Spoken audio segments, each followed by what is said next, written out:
Okay. Hi everyone. இன்னைக்கு நம்ம என்ன பார்க்க போறோம் அப்படின்னா, ஆல்கோ சாஃப்ட்வேர்ல இயர் எண்ட் அப்டேட் மட்டும் எப்படி பண்ண போறோம் அப்படின்னு சொல்லி பார்க்க போறோம். ஓகேங்களா?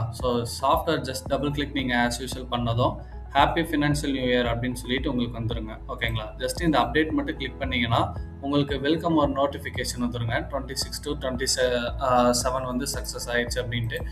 அப்கமிங்கோடது பார்த்தீங்கன்னா, உங்களுக்கு 26 to 27ஓட நியூ பேஜ் வந்து உங்களுக்கு ஓப்பன் ஆகும். இதில் ப்ரீவியஸ் நீங்க என்னெல்லாம் யூஸ் பண்ணீங்க அப்படிங்கிற ப்ரிஃபிக்ஸ் உங்களுக்கு வந்துடும். ரைட் சைட் பார்த்தீங்கன்னா உங்களுக்கு அப்கமிங்க்கு என்ன ப்ரிஃபிக்ஸ் உங்களுக்கு இருக்குமோ அதுவும் உங்களுக்கு வந்துருங்க. ஓகேங்களா?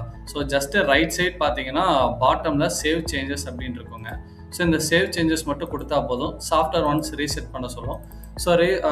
லாக் அவுட் ஆகி ஜஸ்ட் லாகின் ஆகும். மறுபடியும் நீங்கள் ஓப்பன் பண்ணதுக்கப்புறம் நீங்கள் உங்களோட லாகின் நீங்கள் போட்டுட்டு ஜஸ்ட் உங்களோட சேல்ஸ் பர்ச்சேஸ்லாம் நீங்கள் ஓப்பன் பண்ணீங்கன்னா உங்களோட புது ப்ரிஃபிக்ஸ் உங்களுக்கு சேஞ்ச் ஆகிருக்கிறத நீங்கள் அதில் பார்த்துக்கலாங்க. ஓகேங்களா?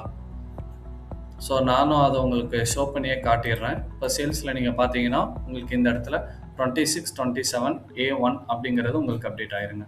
ஓகேங்களா? ஓகே, யூஸ் பண்ணி பாருங்கள். தேங்க்யூ.